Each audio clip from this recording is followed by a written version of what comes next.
From CBS News Bay Area, this is the Morning Edition. Thanks so much for joining us this election and yes, storm prep morning. It is Tuesday, November 4th. I'm Reed Cowan. Let's open up a window and start a brand new day together.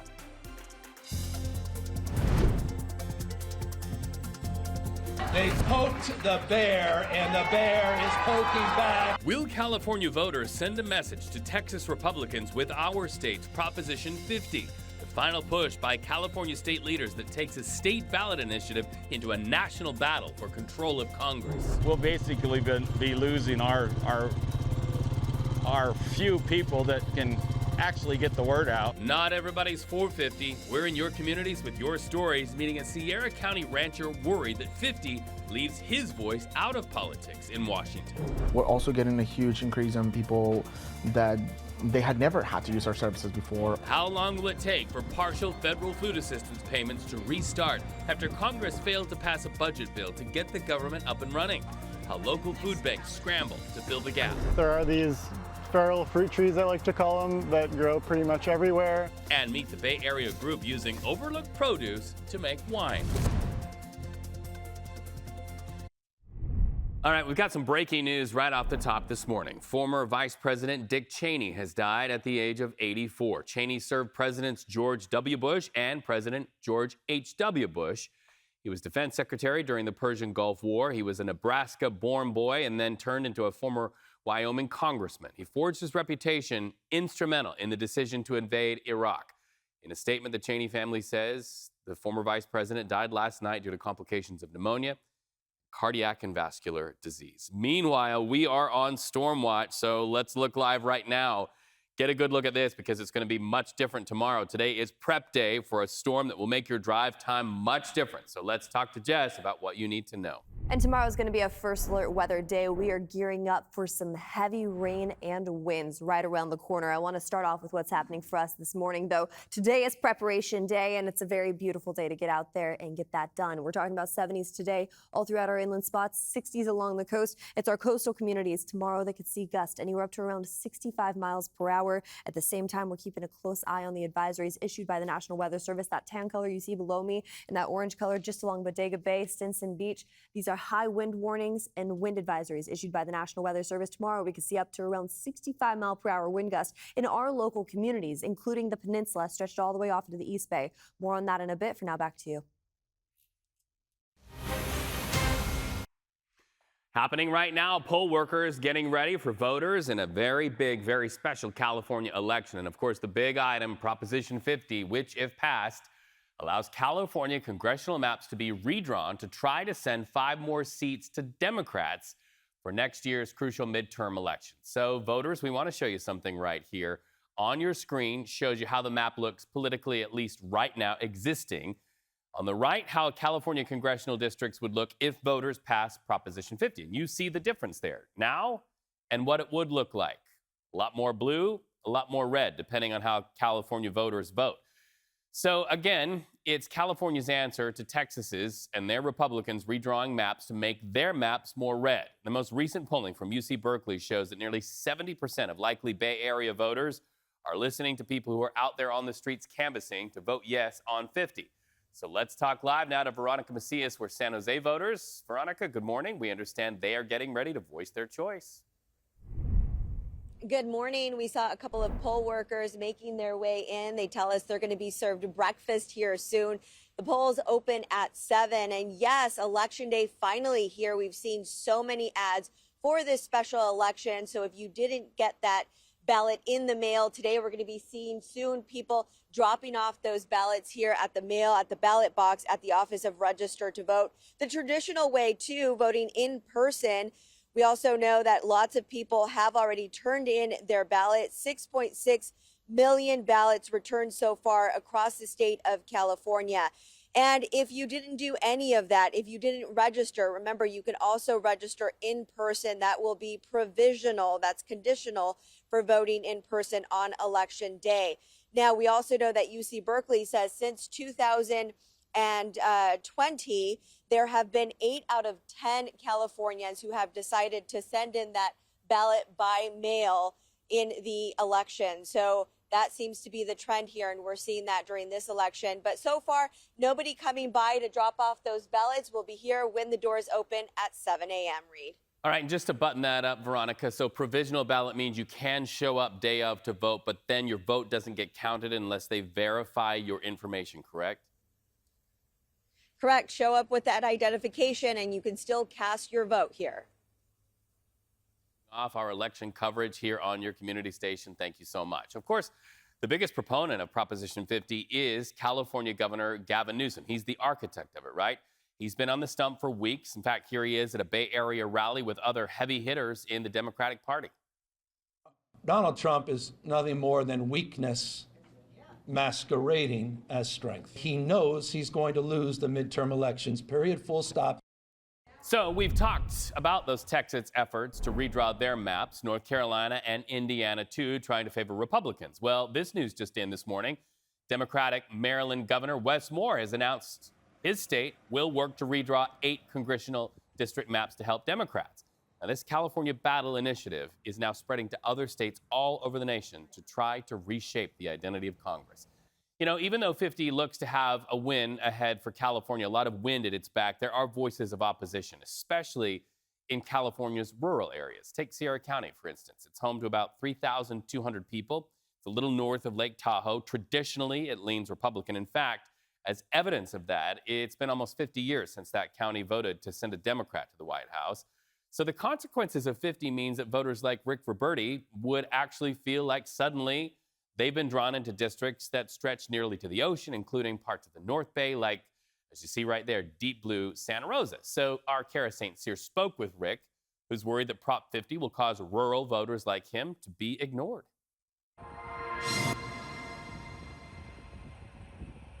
Rick Roberti's ranch is facing a growing problem. Well, wolves moved into California about 11 years ago. The endangered gray wolf is returning to the Sierra Valley, but they've come in large packs, and their natural food source, deer, have mostly moved out of the valley. So they eat cattle on ranches like Roberti's. Nothing we can do about it. He often sees wolves pacing his ranch. That's him. He lost a calf to a wolf that jumped the fence, a growing trend facing ranchers in Congressional District 3. Oh, there he is. Roberti feels like his hands are tied under current state law. We don't want to kill every wolf in the state of California, but unless we start managing them properly, we won't be able to exist together. Gray wolves are protected under federal and California law. Roberti thinks a rural congressman would at least get the ball rolling on legislation that could protect farmers and their livestock. Prop 50 won't help the rural communities at all because we'll basically be losing our few people that can actually get the word out. Prop 50 would merge District 3 with parts of Sacramento and Sonoma counties, opening the door for Democratic representation in Sierra County.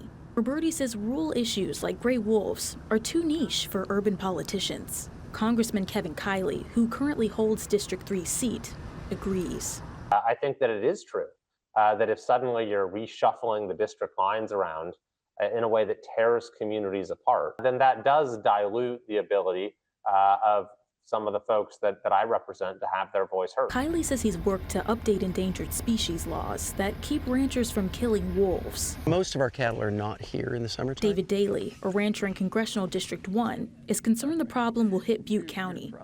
Prop 50 would merge his district with parts of the Bay Area. If there's a significant amount of stress, and I've heard this from several ranchers, where the cows change their behavior, they're harder to work with. California Fish and Wildlife euthanized 4 in Sierra County after they habitually preyed on cattle. But Daly thinks the issue could still spread. We're going to see the same kinds of issues as the wolves naturally will follow their prey. With Election Day just hours away, the issue is weighing heavy on Roberti's mind. We're kind of at the mercy of a lot of people that just don't understand the problem right now, so we're trying to get the word out. He says he just wants to be represented by those with his best interests in mind. Several other states have major races that also have national implications. CBS News' Jared Hill reports polls are open in New York City as voters decide on who to give the keys to the New York mayor's office to. We'll check in live with Jared in just a few minutes. And we are your community election station following the personal stories of the people impacted by these issues.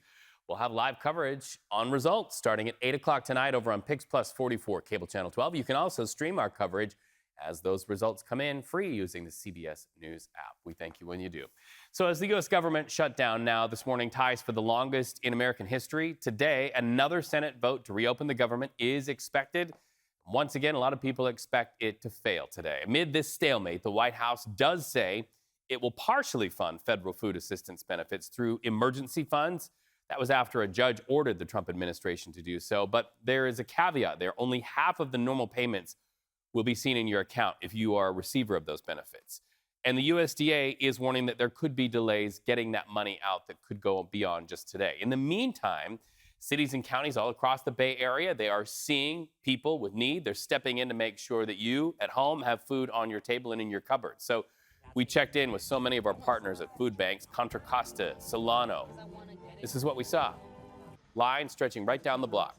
This is at just one of their food distribution sites over in Contra Costa College in San Pablo. In fact, a food bank worker said he expected at least 500 families by closing time yesterday. Experts think that for every one person visiting a food bank, 9 others were getting those food assistance SNAP benefits, and that leaves a huge gap to try to fill. There's a lot of fear of, especially our most vulnerable populations. I'm talking about seniors or people with disabilities. We're also getting a huge increase in people that they had never had to use our services before altogether, not just SNAP recipients. Well, Contra Costa County food bank leaders are planning to fill the gap by distributing grocery debit cards to more than 100,000 enrollees of the CalFresh program. That is set to be approved by the Board of Supervisors today. Now, leaders in other parts of the Bay Area are also taking action today to try to help people have that food assistance. Sonoma County could approve new funding to help the Redwood Empire Food Bank. Leaders in Marin County could approve $800,000 for people who rely on those food benefits. And Santa Cruz will vote on approving as much as $500,000 to help Second Harvest of Silicon Valley Food Bank. 6:12 in the morning. Look at that, the Valancourt Fountain. It's one of San Francisco's most controversial things. It's a fountain, it's a piece of art, and a lot of people say let's get rid of it, at least temporarily. They want to make room for a new plan down there by the water. We have details and reaction from both sides of the issue coming up. Jess? And it's the calm before the storm. We have some windy conditions on the way for us and some rain right around the corner. We're going to talk more about those wind speeds coming up in your First Alert forecast. First Alert Weather, brought to you by AAA Insurance. Get a quote today.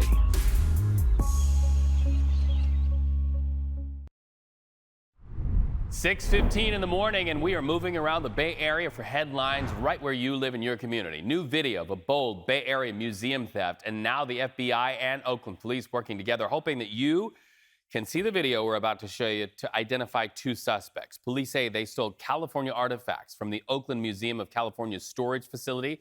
So this just in, get a good look. This is surveillance video showing those suspects inside that museum storage facility last month.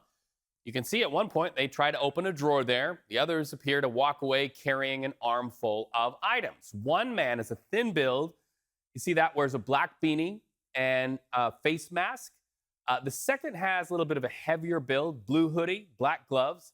Investigators really haven't confirmed that person's gender. The theft happened overnight, October 15th into the 16th. The thieves took off with more than 1,000 items, including jewelry, a woven Native American basket, and ivory carvings. Well, San Francisco's controversial Valancourt Fountain is coming down, at least for now. The City Arts Commission voted to remove that aging sculpture from Embarcadero Plaza after years of debate over its future. Commissioners approved the plan 8-5, clearing the way for crews to start taking it down. They'll dismantle that massive concrete fountain early next year. That was a piece of art built in 1971. Sat dry and fenced off since last summer, though, after it was deemed a safety hazard. Removal, we understand, will cost about $4.4 million. It'll take about 2 months for the demolition. The polls opening across the state of California so you, the voter, can voice your choice on giving state bosses the ability to redraw congressional maps to try to send more Democrats to Congress in time for next year's midterm elections. It's called Proposition 50. You've heard a lot about it. If it passes, it could give Democrats 5 more seats in the midterm. So joining us now to talk about this, David McEwen, political science professor at Sonoma State. Good morning, my friend. Okay, So you probably were up all night. You were looking at the polls. You were seeing the for and the against. It's pretty fascinating to see this California initiative with that breaking news that Maryland is now going to try to do the very same thing. Talk to our viewers about the importance of this vote and this decision. Yeah, I mean, if you think about this fall's special election, you think about what's happening in New Jersey and Virginia and their governor's races, Mamdani and his role as mayor in New York City, if he's elected. The biggest prize of all is California. It's that for that reason, it's easy for Democrats. It's a more Democratic state, but it spills over to other states, Reed. So when you look at Illinois, you look at Maryland, you look at Virginia next year, all of that will be hugely important. So there's some lessons to come out of this. And while the polls haven't opened, and they will be open till 8 o'clock tonight, we do expect a wave of ballots to come in. About 90% of the vote will already be sunk by vote by mail. And then there'll be those last minute ballots that come in today. Those will tend to skew Republican. Those will be more no on 50 than yes on 50. So we're going to watch a number of trends right out of the gate. We'll know very early what those trends look like in terms of county reporting, especially counties that touch water. They'll be bluer as opposed to those counties that are more inland that'll be red and more likely to be on the no side.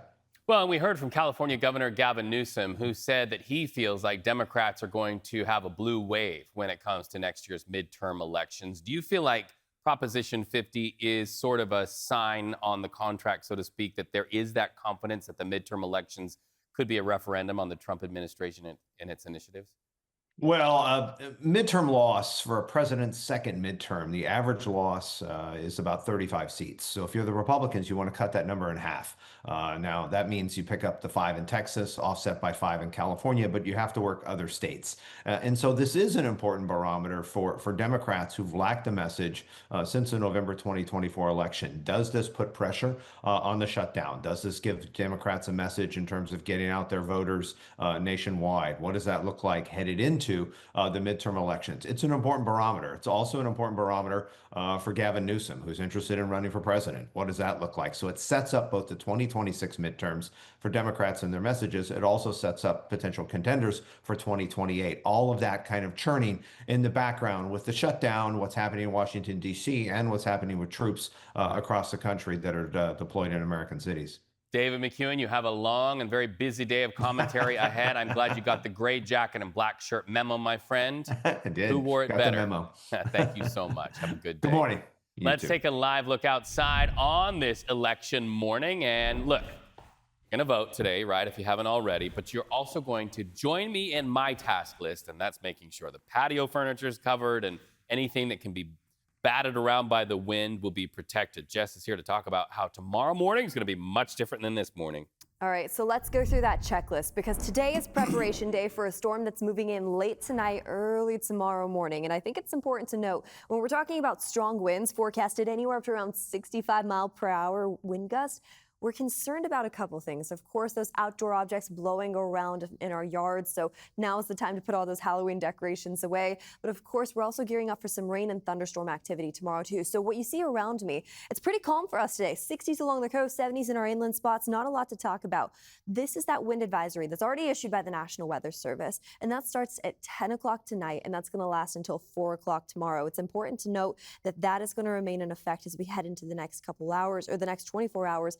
And the reason why I say that is because you take a look at the wind gusts just starting off tomorrow night. Or tomorrow morning, I should say, late tonight, early tomorrow morning. What you're going to notice below me is the fact that as we head into the overnight hours tonight, those winds start to really kick up, especially along our coastal communities. In some of our inland spots, it's going to be a little bit lighter in the valleys, but it's those peaks that I'm concerned about. So the higher elevated areas that we have in our communities, like the Santa Cruz Mountains, all the way off into the East Bay, the Oakland Hills, those are going to be some windy conditions. They are going to have some windy conditions as we head into the next 24 hours. So some other things to talk about too, that storm that's pushing in from north to south. It's going to bring in some heavier amounts of rain for our friends up in the North Bay. Anywhere up to around an inch to an inch and a half with thunderstorm activity possible. And here's what it's going to look like as we head into the next 24 hours. I'm just going to time it out for you on Futurecast so you can kind of see that storm starting in from north to south. Severe storms in the early morning hours tomorrow, just around 5 a.m., starting from Santa Rosa down into San Francisco. That continues to track to the south as we head into those early morning hours. Just by Wednesday afternoon, we already start to taper off some of those heavy storms, but the winds stick around around until 4 o'clock tomorrow afternoon. So that's the important thing to note. And we're going to continue to monitor that closely as we head into the early morning hours tomorrow. Another thing to talk about, too, you take a look at the next 7 days. Tomorrow is the only day we're dealing with these storms. It clears up fast as we head into Thursday and Friday. Mild conditions heading into this weekend. Another chance of showers on tap for us by Sunday. Back to you. Jess, thank you so much. Hey, 6:22 in the morning on this election morning. Some tough news for Niners fans, even though, listen, we had a win on Sunday, right? But there's another injury to the defense as the team prepares to take on a division rivalry. We'll explain in our Red and Gold report. Stay with us.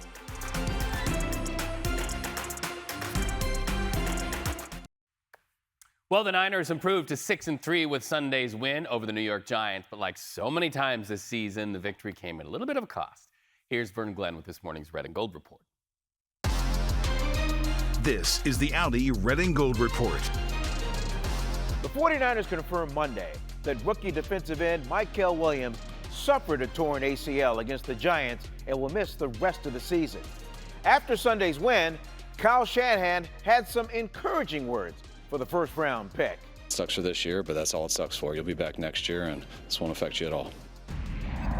On offense, Mac Jones threw for 235 yards and 2 touchdowns in the 34-24 win in New York. Jones has won 5 of his 7 starts in place of injured Brock Purdy. The 2021 first-round pick is on his 3rd team in 3 years, but sounds like he's found his comfort zone with San Francisco. I'm pretty confident in myself. I think I've had my, I'm not going to say issues, but I've had my up and downs with that, and I really just stoned it down to just believing in myself and believing in Kyle and the system here, and the guys just let me be myself, which is kind of different than what I've had in the past. Mac fits in perfectly with our locker room, and then all he's done is, what's his record as a starter? 5-2? Yeah, pretty good. I just want Mac to keep being Mac, and he's helping our team out tremendously. If he feels like he gets to be himself more with us, that makes me extremely happy. With the Red and Gold report, I'm Vern Glenn. Good morning, Vern. Thank you for that. And good morning to all of you on this election day, getting up to go to the polls to voice your choice. It's a big day across the country. Races expected to really take the temperature on the country about where we are headed going into next year's midterm elections. More election coverage. And of course, Jess helping you to know how to get ready for tomorrow's storms. That's when we come back.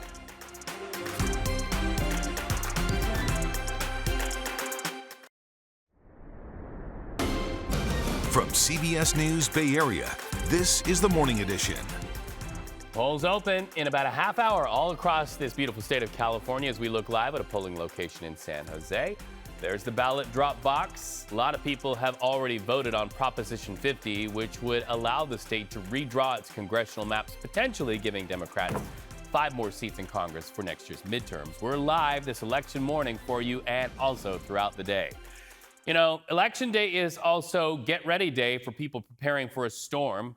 Taking a live look outside on this Tuesday morning. That's the city of San Francisco. But Jess, I understand people north of the city, maybe up in Marin and elsewhere, really need to prepare. This is the time to start cleaning the gutters. This is the time to make sure all those Halloween decorations are finally stowed back into the garage. The reason why I say that, we have a storm approaching us as we head into the next 24 hours. Before we get there, it's a beautiful day for us today. We're talking about 70s, partly cloudy skies in our inland spots, 60s along the coast, but we advance the clock all the way into the early morning hours tomorrow. Yeah, that storm is right around the corner, and it is going to bring in some strong winds and some heavy showers, especially for our friends up in the North Bay. Now, just advancing the clock to kind of paint this picture, just around this time tomorrow, that's when those storms really start to ramp up. We're talking about thunderstorm activity, about a 10 to 20% chance there. And then on top of that, we're also gearing up for some pretty substantial rain, especially up in the North Bay where that storm originates from. Now, I'm going to talk more about this coming up in just a bit, but for now, I'm going to send it back over to you. All right, Jess, thank you so much. Did you hear? Shall I go up to All right, so we are in your community and we are watching as people make a push to the polls. Election day in the United States, we're watching all of it. On the ballot for voters here in our state, Proposition 50, which would redraw California's congressional maps temporarily at least, that could potentially give Democrats from California 5 more seats in next year's crucial midterm elections. Voters are already deciding key races in places like New York City and Virginia. They're seen as bellwethers on what to expect for those midterm elections. And really, the question is, could it be a referendum on President Trump's initiatives? We know Proposition 50 is the big ticket measure here. Big implications, not only for California voters, but also for Governor Gavin Newsom, and what a lot of people say is a political future that could mean a potential run for president. In Santa Clara County, voters will also weigh in on something called Measure A. If Measure A passes, it would raise the county's sales tax for 5 years.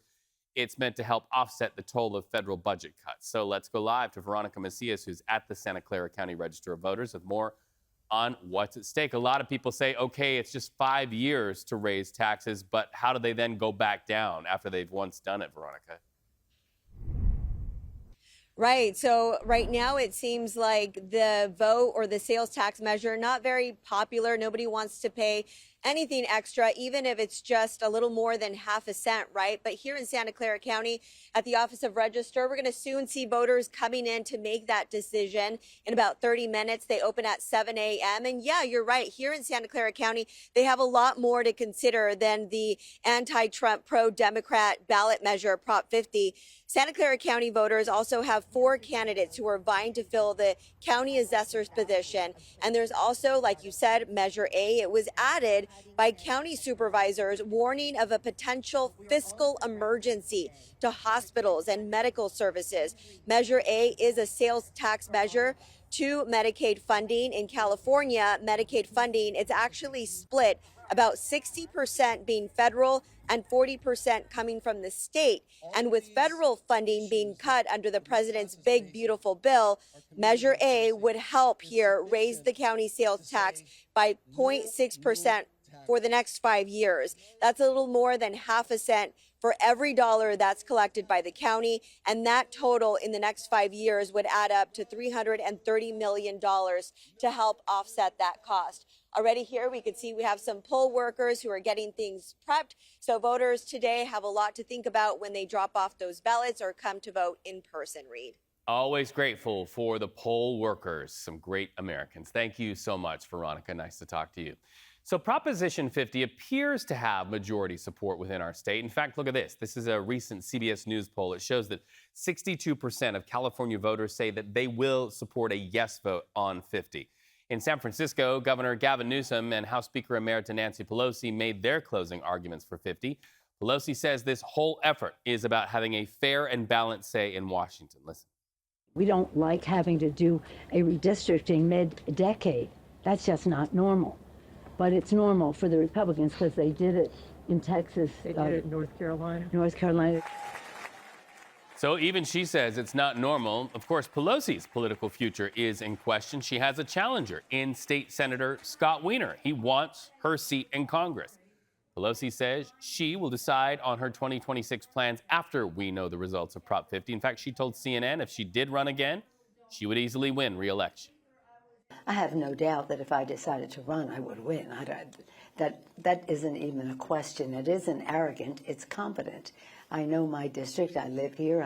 I'm with them much of the time. They've given me the latitude when I was speaker and leader to be around the country and around the world, and I'm grateful to them for that.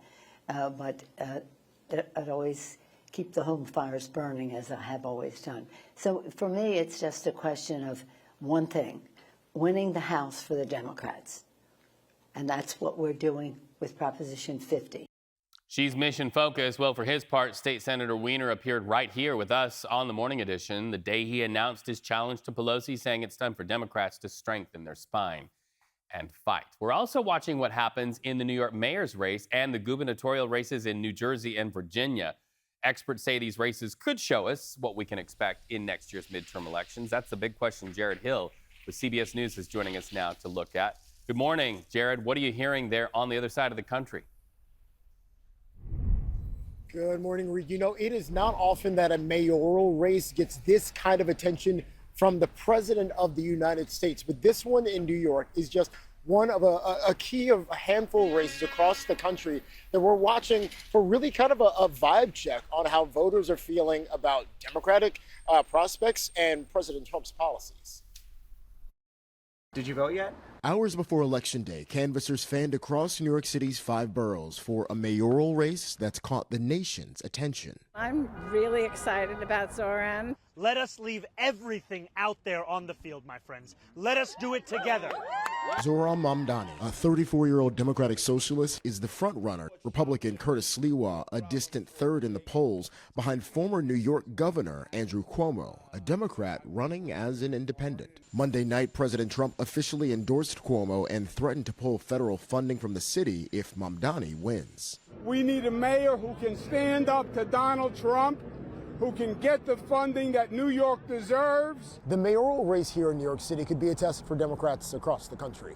More than 700,000 people voted early in this mayoral election. That's nearly 5 times as many voted early in the last one in 2021.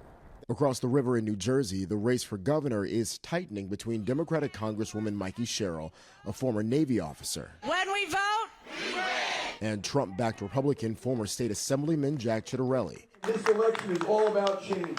In several posts on social media, President Trump urged voters to vote Republican in New Jersey and Virginia, that state poised to elect its first woman governor in a race between former Democratic Congresswoman Abigail Spanberger and Republican Lieutenant Governor Winsome Earl Sears. Abigail is for nonsense, but I am for common sense. In Virginia, we need a governor who will stand up against the chaos. An off-year election that could give both parties a window into the future. And then again, all of this is happening with the government shutdown as a backdrop. Some political analysts have been suggesting that senators might be watching the results of these races to really kind of check the temperature of folks across the country to see how they're feeling as they're locked in this really partisan impasse on Capitol Hill. It is definitely the act of taking the temperature of voters, no doubt. Jared Hill, thank you so much. Live from yet another polling location. You're going to see a lot of live shots like this throughout the morning. You know, we are your community election station, so stay with us. We'll follow the election results as they come in. We'll also be talking about those stories about how they impact you at home, in your neighborhoods.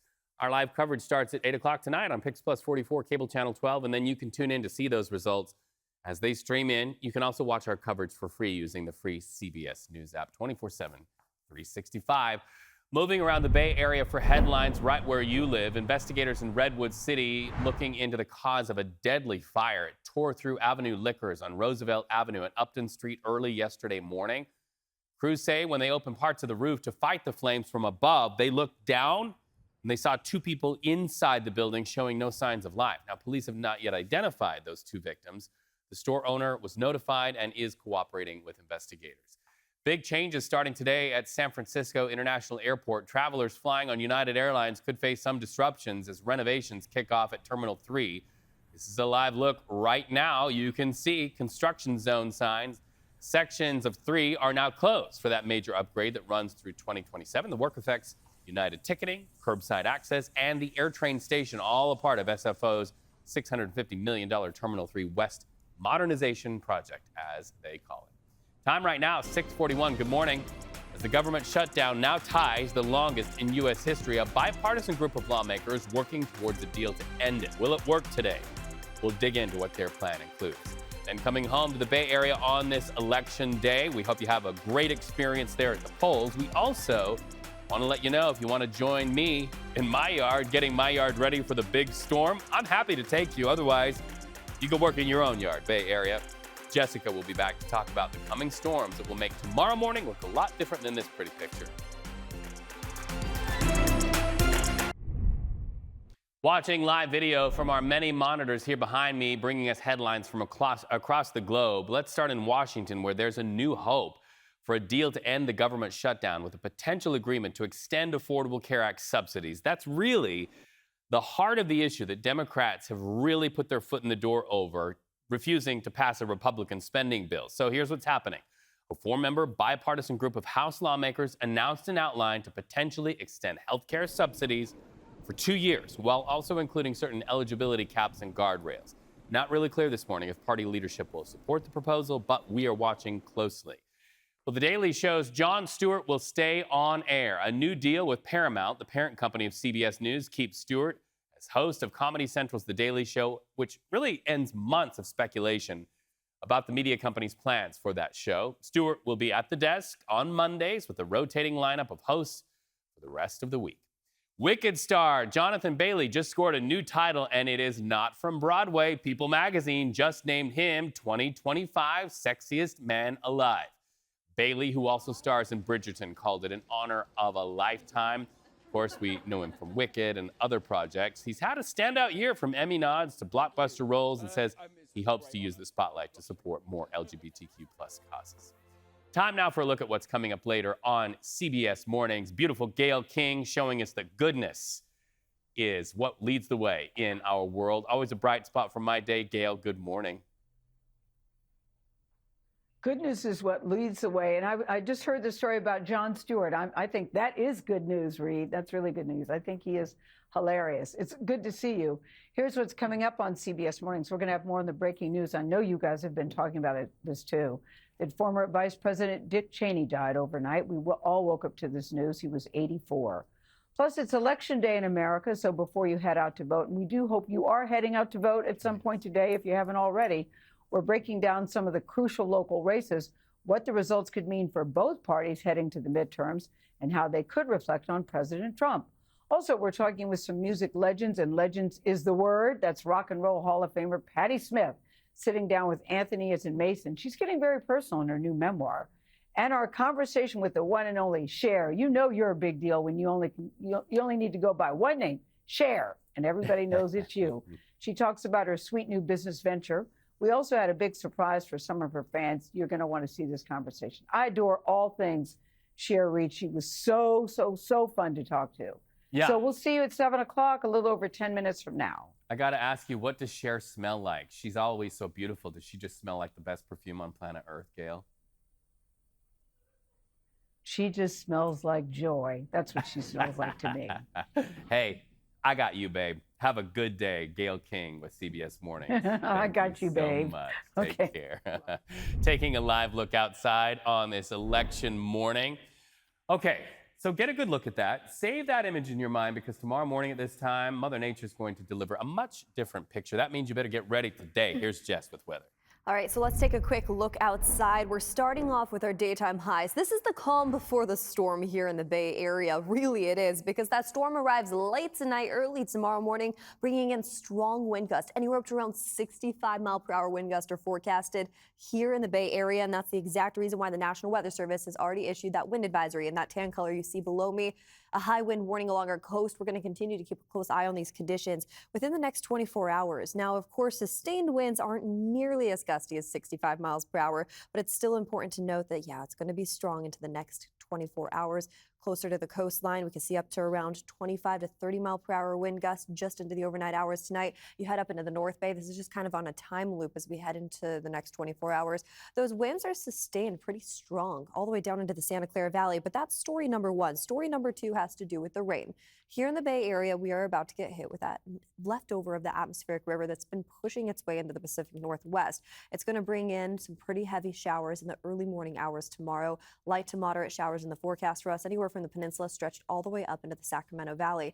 That continues to tilt from north to south into the early morning conditions tomorrow, or early morning hours tomorrow, bringing in strong rain and winds at times, a chance for thunderstorm activity, about 10 to 20% chance of thunderstorm activity. And that's a big concern when it comes to our friends up in the North Bay when it comes to fire weather conditions. So we're going to continue to keep a close eye on that, especially with strong winds. And then once we head into the afternoon hours on Wednesday, it's not until around 4 o'clock where that wind advisory will start to expire. That's what we're keeping a close eye on and monitoring as we head into the next 24 hours. So you take a look a little bit past the next 24. Now we're into Thursday and Friday. Things start to taper off into Thursday's forecast. Still cool and cloudy for us along the bay. We're going to hold on tight to 60s and 70s into this weekend. Another chance for showers as early as Sunday. But from Thursday all the way into Sunday, things remain pretty calm for our friends in our inland spots. So today is the day to prepare. Today is the day to take all those Halloween decorations outside and put them into the garage, or maybe clean the gutters too, because tomorrow that rain comes in quick, and it happens in the early morning hours while many of us are just trying to get to work and school. So that wouldn't be the time to start prepping at that point. Now we start to clear up into Thursday and Friday for our friends in our inland spots. 70s on tap for us into this weekend, Reed. All right, Jess, thank you so much. How about we get you going on the roads this election morning? Well, we do need to let you know there's an accident to report over on 880. The crash blocking the express lane just before the 25 Industrial Parkway exit. So just expect some delays as you head through that area. Make sure to give space for those first responders who are trying to clear it out. Over at the Altamont Pass, pretty heavy traffic on the map. Slow and go through that stretch, so just plan some extra time on your drive, maybe crank the tunes. Looking left at the Bay Bridge, the metering lights are on, so that means bumper to bumper traffic headed into the city. Look left, look right, get to know your neighbor with a nice wave and a smile. Now, checking public transit. No major delays right now. To report everything looking pretty good. BART on time, Muni on time, ferries are all running on time at the moment. So just make sure to check that transit app. Keep it handy for the latest updates. That is a look at your morning commute. Hey, football's biggest week is set to take over the Bay Area. The NFL and Bay Area Host Committee unveiled the full lineup of Super Bowl 60 events and the venues leading up to the big game. So get out your calendars. It's going to be fun. In San Francisco, the iconic Bill Graham Civic Auditorium, they're hosting a 3-day concert series, February 5th through the 7th, featuring huge stars like Chris Stapleton. You know that name. South Bay, the NFL opening night, will take over the San Jose Convention Center February 2nd. Fans can hear directly from players there and coaches. It'll be their only public appearance before the game, but they want to say hi. And of course, the game will be at Levi's Stadium. Good luck, Bang Bang Niner game. Other major events include the Pro Bowl games and the Super Bowl experience at San Francisco's Moscone Center. The NFL Honors Awards ceremony at the Palace of Fine Arts takes place, and of course, the first ever Super Bowl 60 Innovation Summit at SF MoMA. We're doing it and doing it right. Time right now, 6:52. Good morning, everybody. A Bay Area company branching out to create wine from fruit that would be forgotten. How they're experimenting with a different approach that does not include grapes. That's up next.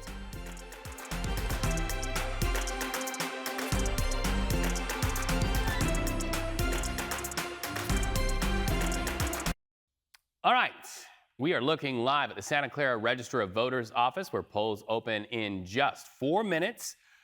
Californians voicing their choice. Of course, Proposition 50 is on the ballot. That allows the state to temporarily redraw its congressional maps, potentially giving Democrats from California 5 more seats in Congress for next year's very crucial midterm elections. So as we see those doors open and voters start to show up to cast their ballot, we will be live with more coverage in just a bit. All right, time now for a look at your Money Watch report. Of course, polls are showing that the economy is one huge driver in how voters will vote today. This is a live look at the big board, and you can see stocks are in negative territory. That could change throughout the day. We'll be watching that closely for you. So here's some computer news, because we know that drives Wall Street, of course, especially because of Bay Area NVIDIA. So here's your headline. Microsoft says it will be shipping NVIDIA's most advanced artificial intelligence chips over to the UAE, or United Arab Emirates, as part of a deal approved by the Commerce Department. The tech giant said licenses approved in September enable them to ship more than 60,000 chips from Santa Clara's NVIDIA to the Middle Eastern country for building data centers that are needed to train AI models. The UAE's access to the chips is tied to the country's pledge to invest $1.4 trillion in U.S. energy and AI projects. Okay, get out your bacon and eggs. Some grand slam news for you this morning. Big changes coming to Denny's. The iconic diner chain just scored a major deal that will take it off of Wall Street in the future. Denny's says a group of investment firms will buy the company. It's a deal worth about $620 million. The CEO, in fact, says they shopped the deal to more than 40 potential buyers. The sale is set to close early next year, and Denny's will no longer trade on the NASDAQ. The chain has more than 1,500 locations nationwide. I looked this up this morning. There are dozens serving up breakfast at this very moment in the Bay Area. You know, it's been a tough harvest season in wine country after a cooler summer and labor shortages. Tariffs also affecting our wine industry. So now some winemakers are taking a little bit of a different approach. Our Itai Han follows a group that are collecting forgotten fruit around the Bay Area, proving that there's more to wine than what hangs on the vine. In the land of high tech, Daniel Goldberg is going for the low-hanging fruit. But there are these feral fruit trees, I like to call them, that grow pretty much everywhere. With a bounty destined to be forgotten, Goldberg started picking. At first to make jam, but then he decided to branch out, launching a company called Feral Ecology that turns that overlooked produce into natural wine and hard cider. Today, he's with friends at a storage lot in Richmond, picking apples that would otherwise go to waste. Taylor Elnicky says there's nothing quite like the fruit of your labor when it's picked right off the tree. There's that snap and the sound, you've got the dust. Eli Utney, who lives on the property, says it's a win-win. Daniel gets his apples for free, and he doesn't even have to be sneaky about it. And the owner doesn't mind? They love it. They need it. We messaged them earlier today, and they're like, yes, please take the apples. Those apples will be cleaned, crushed, fermented, and bottled, part of a growing movement taking root across the country. In 2024, the global natural and organic wine market hit $12 billion. People are returning back to those roots of how wine really started. John Keller, the owner of Noise Cellars, a natural winemaker, says it's younger drinkers who are driving the trend as they look for flavor and sustainability. But he adds that natural wines can sometimes be as quirky as they are unpredictable. Flaws can be, some volatile acidity. It can be some, mousiness that's common in it. As for Goldberg, his apple cider won't be ready for a couple of months. So instead, we tried his prickly pear wine. Oh, wow. As the saying goes, the apple doesn't fall far from the tree, especially if Daniel Goldberg is there to pick it. How do you like them apples, Itai Hod? Great story. Well, coming up on Pix Plus 44, Cable Channel 12, we've got some breaking news this morning. Former Vice President Dick Cheney has died at the age of 84. We take a look back at his life and legacy and how he became one of the most powerful vice presidents in U.S. history. And today, voters have the power to shift California's political landscape through redistricting. It would be a move that could have national implications. We're live with CSU East Bay professor Nolan Higdon about the last push for Proposition 50. Let's go outside on this election morning. Beautiful sunrise, beautiful bridges and boats on the water. We'll see you over on Pix Plus 44, Cable Channel